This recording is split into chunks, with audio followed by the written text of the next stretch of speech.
আজ থেকে 538 বৎসর পূর্বে কলিকালের মাটিতে শ্রীকৃষ্ণ চৈতন্য মহাপ্রভুর শুভ আবির্ভাব। মানুষের সাজে, মানুষের বেশে, মানুষের ঘরে ভগবান গিয়ে দাঁড়ালেন। জীব নিত্য কৃষ্ণ দাস ইহা ভুলি গেল, মায়া পিশাচি জীবের গলেতে বান্ধিল। কৃষ্ণ নাম কর জীব আর সব মিছে, পলাইবার পথ নাই দেখো জম আছে পিছে। মনে রাখবেন, মানুষ পয়সা দিয়ে অনেক বড় একটা বাড়ি তৈরি করতে পারে, কিন্তু কোনোদিনও পয়সা দিয়ে শান্তি কিনতে পারবে না। পয়সা দিয়ে বাজার থেকে অনেক দামি দামি বই কিনে আনা যায়, কিন্তু পয়সা দিয়ে কোনোদিনও বিদ্যা কেনা যায় না। পয়সা দিয়ে বাজার থেকে অনেক দামি একটা পালঙ্ক কিনে আনা যায়, কিন্তু পয়সা দিয়ে কোনোদিনও ঘুম কিনতে পাওয়া যায় না। পয়সা দিয়ে বাজার থেকে অনেক দামি একটা ঘড়ি কিনে হাতে পরা যায়, কিন্তু পয়সা দিয়ে কোনোদিনও সময় কিনতে পাওয়া যায় না। আর পয়সা দিয়ে ভালো ভালো পোশাক কিনে পরে ভালো মানুষ সাজার অভিনয় করা যায়, মনুষ্যত্ব কিনতে পাওয়া যায় না, ওটা অর্জন করে নিতে হয়। নিতাই গৌর প্রেমানন্দে হরি বল হরি বল। যদি গৌরাঙ্গ নহিত কিমেনে হইত, কেমনে ধরিতাম দেহ। দেহ মানে হলো দেহ। গৌরাঙ্গ মহাপ্রভু না এলে কলিকালের মানুষ নিজের দেহটাই ধরে রাখতে পারতো না, অন্য কিছু অনেক দূরের কথা। বাঙালির হিয়া অমিয় মাথিয়া, নিমাই ধরেছে কায়া। এরপর শ্রী রাধার মহিমা প্রেম রসসীমা জগতে জানাতো কে। দেখবেন, যারা আপনারা দক্ষিণ 24 পরগনার মানুষ, আমরা মেদিনীপুরের মানুষ, কেউ বা কলকাতার মানুষ, বীরভূম, বাঁকুড়া, পুরুলিয়া, নদিয়া, মুর্শিদাবাদ, আমরা যত সারা বাংলার মানুষ, আমরা সকলে বৃন্দাবনে যাই রাধা প্রেম আস্বাদন করার জন্যে। আমরা ব্রজের ধুলোয় গড়াগড়ি দেই, সেখানে গিয়ে রাধে দয়া করো বলে, কৃষ্ণ কৃপা করো বলে আমরা ব্রজের ধুলায় গড়াগড়ি দিয়ে কত আকুল আহ্বান আমাদের গোবিন্দের চরণে। কিন্তু যদি গৌরাঙ্গ মহাপ্রভু না আসতো, তাহলে কলিকালের মানুষ জানতেই পারত না যে বৃন্দাবন বলে একটা জায়গা আছে। বৃন্দাবন খায় না মাথায় দেয়, এটা মহাপ্রভু এসে আমাদের জানিয়েছে। মহাপ্রভু এসে আমাদেরকে বৃন্দাবন বলে একটা জায়গা আছে, সেই জায়গাটা তিনি চেনালেন, আর সেই জন্যে মানুষ বৃন্দাবন পেয়েছে। তাই জন্য বলা হলো শ্রী রাধার মহিমা প্রেম রসসীমা জগতে জানাতো কে। মানুষের দরজায়, মানুষের সাজে ভগবান গিয়ে দাঁড়ালেন মানুষের সম্মুখে। তুমি সারাদিনে যেই কর্ম করো না কেন, দিনের শেষে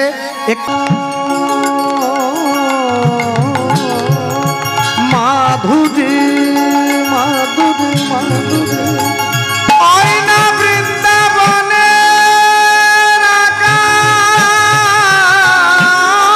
মধু। সমস্ত ভক্তমণ্ডলী ভক্তিমতী মায়েদের কাছে আমার চরণ ধরে নিবেদন, আমি হাত জোড়ো করে বলছি, যারা হরিনামের আসনে উঠে আসছেন, যারা আসন থেকে বেরিয়ে যাচ্ছেন, দয়া করে হরিনামের আসনে কেউ জুতো পরে উঠে আসবেন না। জুতোটা হাতে খুলে, বাইরে খুলে হাতে নিয়ে উঠে আসুন। আসনকে অপমান করা মানে স্বয়ং নামকে অপমান করা, সাধুগুরু বৈষ্ণবকে ছোট করা। নামকে অপমান করে কোনোদিন কীর্তন শোনা হয় না। দয়া করে কীর্তনের আসনে জুতো পরে উঠে আসবেন না। মধুর বৃন্দা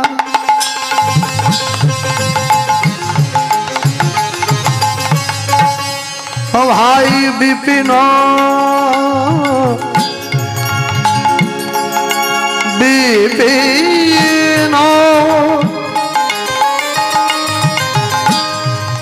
বিপিন মাধুরী মাধুরী অগ মধুর বৃন্দ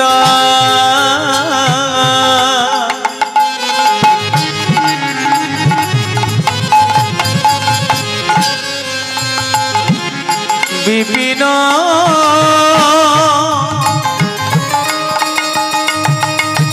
মাধুরী। দেখো প্রবেশ চাতুরী প্রবেশ চাতুরী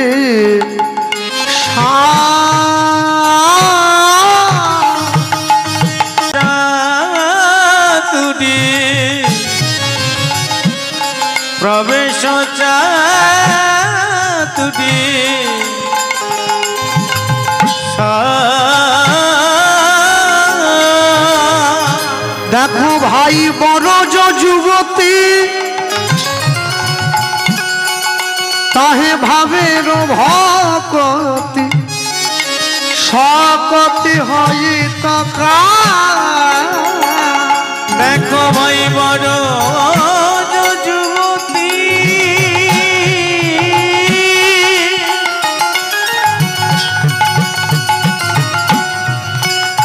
ভাবের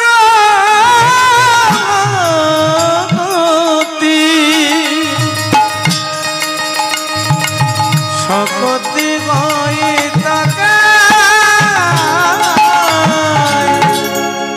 মধুর বৃন্দা বিপিন মাধুরী প্রবেশ চাতুরী সার বরজ যুবতী ভাবের ভকতি শকতি হইত কার। বৃন্দাবনে আমাদের ছোট্ট একটা মঠ আছে কেশিঘাটের কাছে। আমি যখন প্রথম বৃন্দাবনে গিয়েছিলাম, আমি গিয়ে একটা আশ্চর্য জিনিস সবার আগে আমি লক্ষ্য করেছিলাম। দেখবেন এই যে আপনাদের মন্দিরে ভগবানের সেবা হয়েছে, চিড়ে মালসা ভোগ, যেখানে ভগবানের সেবা হয়, যাদের বাড়িতে অন্ন ভোগ দেওয়া হয়, ভগবানকে যখন আমরা ভোগ দেই, ভগবানকে ভোগ দেওয়ার সময় আমরা ঘরের মধ্যে ভোগের থালাটা ঢুকিয়ে দিয়ে দরজাটা বাইরে থেকে বন্ধ করে দেই। এবারে বাইরে থেকে বন্ধ করে দিয়ে দরজার বাইরে দাঁড়িয়ে আমরা কীর্তন করি, যার গুরু ঘরে যে নিয়ম আছে। কেউ বলে ভজ পতিত উদ্ধারণ শ্রী গৌর হরি, কেউ বলে ভজ ভকত বৎসল শ্রী গৌর হরি। এবারে ভোগ হলো, আর যেখানে মন্দিরে ভোগ হয় দরজা নেই, সেই মন্দিরে সেই ভোগের চারদিকে সুন্দর করে কাপড় ঘিরে দেওয়া হয় যেন লোক দর্শন করতে না পারে। এবারে ভোগ তিনি দিচ্ছিলেন সেই ব্রাহ্মণ ঠাকুর, বৈষ্ণব ঠাকুর, তিনি উত্তরীয়র মধ্যে হাতটা নিয়ে গিয়ে আচমনটা সেরে নেওয়ার পর তিনটে তালি দিয়ে পর্দা সরিয়ে দিলেন। মানুষে ভোগ দর্শন করলো, যার প্রসাদ নিয়ে ঘরে চলে গেল। এটা আমি আমাদের বাংলার কথা বলছি। আমি যখন বৃন্দাবনে গিয়েছি, আমি বৃন্দাবনে গিয়ে দেখছি আমরা ভগবানকে ভোগ দেই দরজাটা বাড়ির বাইরে থেকে বন্ধ করে দিয়ে, আর বৃন্দাবনের বোঝো মায়েরা তারা ভগবানকে ভোগ দিচ্ছে দরজাটা বাড়ির ভেতর থেকে বন্ধ করে দিয়ে। তা আমি তো কোনোদিন এই জিনিস দেখি নাই। তা আমি দরজার বাইরে দাঁড়িয়ে রইলাম, প্রায় আধ ঘন্টা পরে সেই মা যখন বেরিয়ে এসছে, আমি সামনে যখনই দরজাটা খুলে বেরিয়ে এলো, আর দরজা খুলে বেরিয়ে এসে দেখছে একটা ছেলে দাঁড়িয়ে আছে। কি ব্যাপার? আলি মা, একটা জিনিস আমি জানার জন্য দরজার বাইরে দাঁড়িয়ে আছি। হ্যাঁ বলো, কি বলতে চাও? না, আমি বলছিলাম কি অন্য কিছু নয়, আমরা যখন বাংলায় ভগবানকে ভোগ দেই, আমরা ভোগ দেওয়ার সময় ঘরের মধ্যে ঢুকে ভোগের থালাটা রেখে দিয়ে দরজাটা বাইরে থেকে বন্ধ করে দেই, এবারে কীর্তন গাই। কিন্তু আপনি তো ঠাকুর ঘরের মধ্যে ঢুকে গেলেন ভোগের থালা নিয়ে, নিজে তো বেরিয়ে এলেন না। বলছে দেখো তোমার বাড়ি কোথায়? তাহলে আমার বাড়ি মেদিনীপুর। আচ্ছা এসো, ভেতরে এসো। গিয়েছি, বসতে দিয়েছে।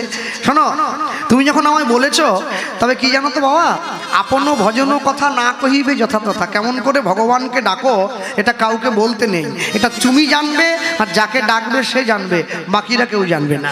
তুমি যখন আমায় বললে আমি তোমায় উত্তরটা দেবো, তবে উত্তরটা আমি দেব না, তুমিই দেবে। না না, আমি যদি উত্তরটা জানবো তাহলে আপনাকে জিজ্ঞাসা করবো কেন? না না, সেই মা আমাকে বলছে আমি তোমায় কথাটা এমনভাবে সাজিয়ে দেবো উত্তরটা তোমার মুখ দিয়ে বেরিয়ে আসবে।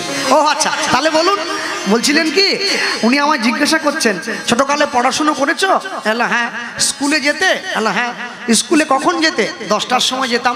কখন বাড়ি আসতে? 4টের সময়। আচ্ছা বেশ, তুমি যখন স্কুল থেকে বাড়ি ফিরে আসতে, বাড়ি থেকে রাস্তার মোড় থেকে তোমার মাকে ডাকতে চিৎকার করে, মা খিদে পেয়েছে, মা খিদে পেয়েছে। হ্যাঁ ডাকতাম তো, খিদে পেয়েছে।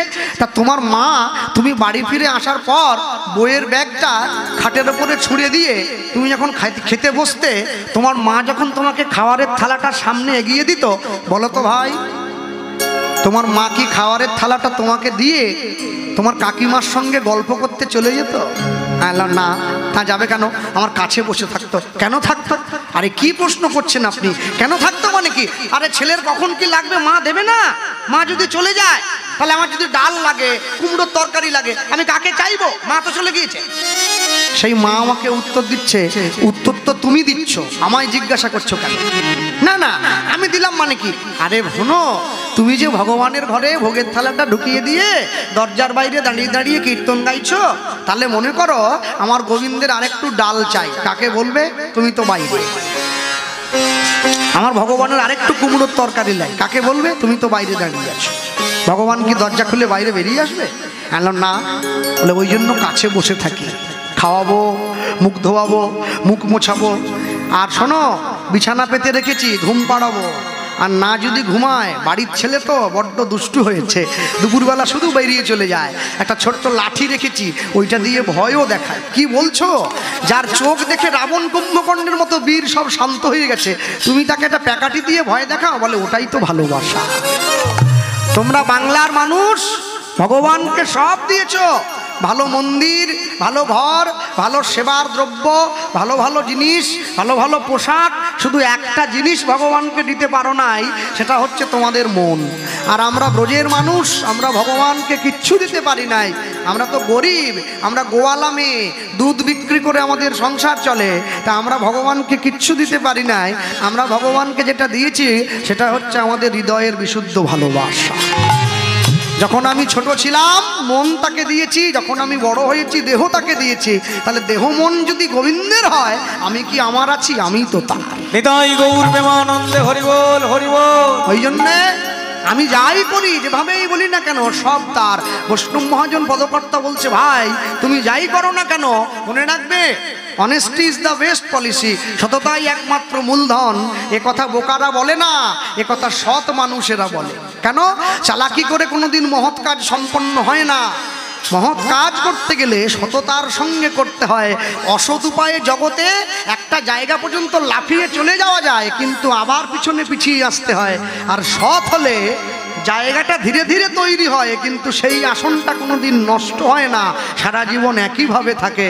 তাই বলছেন, গাও পুন পুন শ্রী গৌরাঙ্গের গুণ উলুধ্বনি।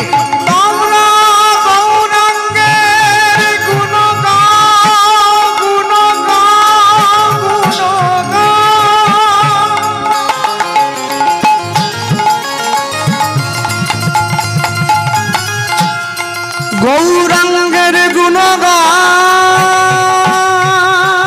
গুণ গাও, গুণ গাও ভাই। গৌরাঙ্গের গুণ গাও, গাও পুন পুন বারবার, একবার নয় বারবার, একবার না পারিলে দেখো শতবার। গাও পুন পুন শ্রী গৌরাঙ্গের গুণ।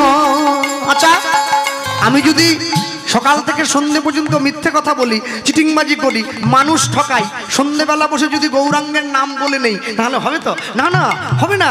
কি করে হবে? যারা সিগারেট খায়, সিগারেট কোম্পানি প্যাকেটের উপরে লিখে রেখে দিয়েছে ধূমপান মৃত্যুর কারণ। কোনো বাড়ির লোক যদি সিগারেট খেতে গিয়ে অসুস্থ হয়ে যায়, কোম্পানির নামে পুলিশের কাছে রিপোর্ট করতে গেলে কোম্পানির লোক এসে প্যাকেট ধরে দেখাবে, আমি লিখে রেখেছি ধূমপান মৃত্যুর কারণ। তুমি জানতে জানতে মরণ কিনে খাবে কেন? আইনে ফাঁক আছে, দেখতে পাচ্ছ না?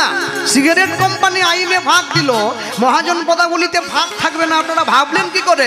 সরল করিয়া এই মনে হিংসা নিয়ে নয়, পরের ক্ষতি চেয়ে নয়, সরল করিয়া নিতাই গৌর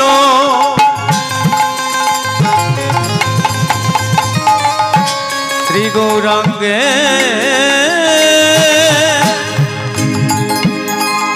গুণ সরল করিয়া, সরল করিয়া ও গো এ তিন ভুবনে আমি এমন দয়াল না দেখো একজন। বলিয়ে তিন ভুবনে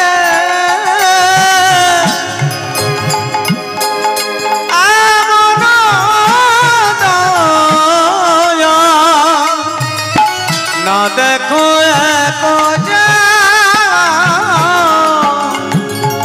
আমি এমন দয়াল আজ দেখি নাই, আমি এমন দয়া আর দেখি নাই, আমি এমন দয়াল আর দেখি নাই, আমি এমন দয়া আর মার খাবে পায়ে ধরে প্রেম দেবে আমি এমন দয়া আর দেখি না যে জন জগাই মাধাইয়ের মতো মাতালকে হরিনাম দিল এমন দয়া আর দেখি না যে জন মলয় চাঁদ কাজীর মতো মুসলমানকে কৃষ্ণ প্রেম দিল এমন দয়া আর দেখি না যে জন চপল গোপালকে উদ্ধার করিল এমন দয়া আর দেখি না যে জন হরি নামে হরিকে নামাইয়ে আনলো এমন দয়া আর দেখি না জীবের হাতে ধরিল আর পায়ে পড়িল এমন দয়া আর দেখি না বলি গোলকের হরি ভুলকে এলো নিতাই গৌর হরি বল। গোলকের হরি ভুলকে এমন দয়া আর দেখি নাই এমন দয়া আর দেখি নাই এ তিন ভুবনে এমন দয়া না দেখো একজন এ তিন ভুবনে এমন দয়া না দেখো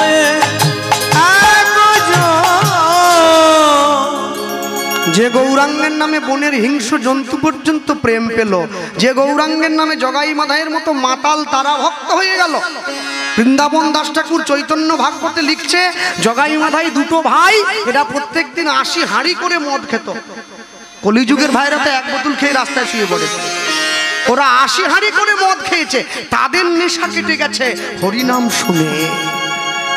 মদের নেশা বিড়ির নেশা ধরলে পরে ছাড়ে, গৌর প্রেমের নেশা কাউকে যদি ধরে তাকে রাখা যাবে না এই মায়ার সংসারে। তাদের নেশা কেটে গেছে, আর আমি এমনই সংসারী মাতাল, আমার নেশা কাটবে কি আরো বেরিয়ে যাচ্ছে। কীর্তন শুনলে আমার ঘুম পায়। আমি যখন 6টা থেকে রাত্রি 11টা পর্যন্ত সিরিয়াল দেখি আমার ঘুম পায় না, ঘুম কেটে যায়। আর আমি যখন কীর্তন শুনতে হরিনামের আসনে গিয়ে বসি, আধ ঘন্টা বসলে আমার চোখটা একবারে বন্ধ হয়ে যাচ্ছে, এক চক্কর বাইরে থেকে ঘুরে আসতে হয়। আর যারা নেশা করে তারা কীর্তন আসনে বসলেই তাদের নেশা চেপে যায়। খৈনি খাওয়ার নেশা, বিড়ি খাওয়ার নেশা, পান খাওয়ার নেশা। আমার বাবা বলতেন, জানিস কৃষ্ণ যে মুখে হরি কথা হয়, যে মুখে কৃষ্ণ কথা হয়, যে মুখে গৌর কথা হয়, সেই মুখ যদি বিড়ি তিরঙ্গা তামাক গুটখা সিগারেট খৈনি বিমল জর্দা খায়, তাহলে ওটা মুখ নয়, ওটা ভাগাড়। ভাগাড়ের দাম আছে, ও মুখের দাম নেই। কেন? তুমি যে মুখে হরিনাম করছো সেই মুখে আমার বিড়ি ফুঁকবে কি করে? হরিনামও করছো, বিড়িও ফুঁকছো, যে কোনো একটা করো, সবগুলো একসঙ্গে করলে তো হবে না। মনে রাখবেন, ভগবানকে সবাই ভালোবেসেছে, কেউ ভগবানকে ভালো না বেসে থাকতে পারেনি। প্রত্যেকে ভালোবাসলো। যার পেটে খিদে ছিল সে খাওয়ার সামনে পাওয়া মাত্র খেয়ে নিল, আর যার পেটে খিদে ছিল না সে সামনে পাওয়ার পরে বিচার করতে বসে বলল পটলে নুন নেই, ডালে ঝাল বেশি হয়ে গেছে। যার হরিনাম গ্রহণের খিদে ছিল সে 20 কিলোমিটার দূর থেকে সাইকেল চালিয়ে কীর্তন শুনতে চলে এলো, আর যার হরিনাম গ্রহণের খিদে ছিল না সে ঘরের পাশে বসে দরজা বন্ধ করে টিভিতে জোরে গান চালিয়ে দিল। দুজনেই মানুষ, আপনাকে ঠিক করতে হবে আপনি কোন দিকে যাবেন। এমনও মানুষ আছে যে রাস্তা দিয়ে চলে গেলে মানুষ তাকে ডেকে ফুল ছড়িয়ে নিয়ে যায়, আর এমনও মানুষ আছে যে রাস্তা দিয়ে চলে গেলে লোক পিছন থেকে চিৎকার করে বলে ওঠে ওই চোর। আপনি ঠিক করবেন, আপনি চোর হবেন না সাধু হবেন। বাড়িতে আম গাছ লাগালে সেই আমের ভাগ নেওয়ার জন্য অনেক পাড়ার ছেলেরা দৌড়ে আসে। নিজের জীবনে একটা পাপ গাছ লাগালে সেই পাপের ফল নেওয়ার জন্য কেউ আসবে না। ওটা আপনার জিনিস, আপনাকে ভাগ করে খেতে হবে। পাপ করেছো রাশি রাশি, ভোগ করবে না মাসি পিসি। মনে রাখবেন, যে নদী হারায়ে স্রোত চলিতে না পারে, সহস্র শৈবাল ধাম বাঁধে আসি তারে। যে জাতি জীবন হারা অচল অসার, পদে পদে বাঁধে তার জীর্ণ লোকাচার। নদীর গতিপথে যদি নদী শান্ত হয়ে যায়, যদি নদীর স্রোত থেমে যায়, তখন নদীতে শ্যাওলা জমা হয়ে যায়। জীবনের গতিপথে যদি কখনো জীবন থেকে ভক্তি চলে যায়, প্রেম চলে যায়, অনুরাগ চলে যায়, তখন জীবনেও কামিনী কাঞ্চন মায়ারূপী শ্যাওলা জমা পড়ে যাবে, যা আপনাকে এগোতে দেবে না, বারবার পিছনে টেনে ধরবে। ভগবানকে সবাই ভালোবেসেছে, বাদ দিয়ে কেউ ভালোবাসেনি। যারা ভগবানকে ভালোবাসে তারাও ভালোবাসলো, যে ভগবানকে ভালোবাসেনি সেও ভালোবাসলো। কিন্তু সারা বিশ্ব জগতের একজন মানুষ গোটা বিশ্বজগতের মানুষের প্রতিনিধি হয়ে সে ভগবানের দিকে অভিযোগের আঙুলটা তুলে দিয়েছিল। সে বলেছিল, সবাই তোমায় ভালো বললেও আমি তোমায় ভালো বলবো না। কে সে? সে হচ্ছে বিশ্বকবি রবীন্দ্রনাথ ঠাকুর।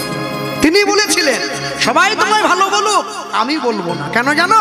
প্রভু, তুমি সবাইকে উদ্ধার করেছ, সবাইকে পায়ে জড়িয়ে ধরলে, সবাইকে নাম দিলে, আমায় দেখতে পেলে না? আমি বিশ্বকবি হয়ে পড়ে রইলাম ঘরে, তুমি আমায় একবার উদ্ধার করো। কিন্তু জগতের মানুষ যাতে আমায় খারাপ না বলে, জগতের মানুষ যাতে আমায় ভুল না বোঝে, তাই জন্য আমি একটা লাইন লিখে দেব, দুটো দিকই প্রমাণ করে দেব। এমনি এমনি বিশ্বকবি হওয়া যায় না, তার জন্য অনেক বড় মন প্রয়োজন আছে। সবাই হতে পারবে না, পড়াশুনো শিখলেই বিশ্বকবি হওয়া যায় না, অনেক বড় শিক্ষার প্রয়োজন আছে। সেই শিক্ষা হচ্ছে আধ্যাত্মবোধ। তিনি লিখতে গিয়ে লিখেছেন, লক্ষ্য করুন, এই করেছ ভালো। দেখুন এখান পর্যন্ত ভালো বলেছেন, এরপরে কমা দিয়েছেন। কমা দিয়ে কি লিখছেন? নিঠুর হে। এইটা হচ্ছে গানের মূল সারবস্তু। যে মানুষটা ভালো হয়, যে মানুষটা সৎ হয়, সে কোনোদিন নিঠুর হতে পারে না। কেন? যে মদ খায় তার দুধ দেখলে গায়ে জ্বালা ধরে, দুধ খাবে না। আর যে দুধ খায় সে মদ পছন্দ করবে না। কিন্তু বিশ্বকবি বলছেন, তুমি জগতের সব মানুষের জন্য ভালো করেছো, তাই মহাপ্রভু আমি তোমায় ভালো বললাম, কিন্তু আমার কাছে তুমি ভালো নয়, তাই আমি তোমায় নিষ্ঠুর বলবো। তাই লিখছেন, এই করেছ ভালো নিঠুর হে, নিঠুর হে, এই করেছ ভালো। ধ্বনি হরি হরি বল। এই করেছ ভালো নিঠুর হে, নিঠুর হে, এই করেছ ভালো। এমনি করে হৃদয়ে তীব্র দহন জানো, নিঠুর হে, নিঠুর হে, এই করেছ ভালো, এই করেছ ভালো নিঠুর হে, নিঠুর হে, এই করেছ ভালো। কি লিখছেন? আমার ধূপ না পোড়ালে গন্ধ কিছুই নাহি ঢালে, আমার ধূপ না পোড়ালে গন্ধ কিছুই নাহি ঢালে। মনে রাখবেন, তারা বসে আছেন, প্রত্যেক দিন ভগবানের মন্দিরে গিয়ে ভগবানের চরণতলে ধূপ জ্বালান আপনারা সকলে।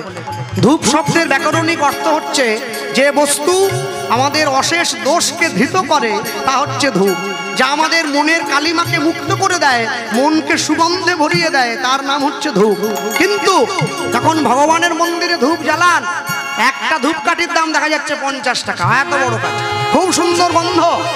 কোনোদিনও ধূপের কাছে গিয়ে জানতে চেয়েছেন, তুমি যে নিজে পুড়ে গিয়ে গোটা মন্দিরটাকে সুগন্ধ দান করছো, তোমার কষ্ট হচ্ছে না? ধূপ নিজে পুড়ে যায় আর গোটা মন্দিরটাকে সুগন্ধে ভরিয়ে দেয়। কোনো মানুষ যদি জগতের মাঝে খ্যাতি হতে চায়, কোনো মানুষ যদি জগতের মাঝে সম্মান পেতে চায়, তাকে ধূপের মতো করে প্রেমের আগুনে পুড়ে যেতে হবে, তবে জগৎ তাকে মনে রাখবে, না হলে রাখবে। তাই লিখছেন, আমার এ ধূপ না পোড়ালে গন্ধ কিছুই নাহি ঢালে, আমার ধূপ না পোড়ালে গন্ধ কিছুই নাহি ঢালে। আমার দীপ না জ্বালালে দেয় না কভু আলো। আস্তে। ঠাকুর ঘরের মধ্যে গিয়ে যখন প্রদীপটা জ্বালাবেন, প্রদীপটা জ্বালিয়ে মন্দিরের আলোটা বন্ধ করে দেবেন। মন্দিরের কারেন্টের আলোটা বন্ধ করে প্রদীপটা জ্বালিয়ে দেখবেন, ওই প্রদীপের ছোট্ট আলোয় পুরো মন্দিরটা আলোকিত হয়ে গেছে। কিন্তু আশ্চর্য কি জানেন? তাকিয়ে লক্ষ্য করবেন, প্রদীপটা পুরো মন্দিরটাকে আলো দিয়ে দিয়েছে, প্রদীপের তলাটা অন্ধকারে রয়ে গেছে। সারা বিশ্ব জগতের ভগবান যে সকলার মুখে হাসি ফুটিয়েছে, কিন্তু কেউ দেখলো না অর্জুনের রথের দড়িটা ধরতে গিয়েছে হাতে কত ব্যথা পেয়েছে।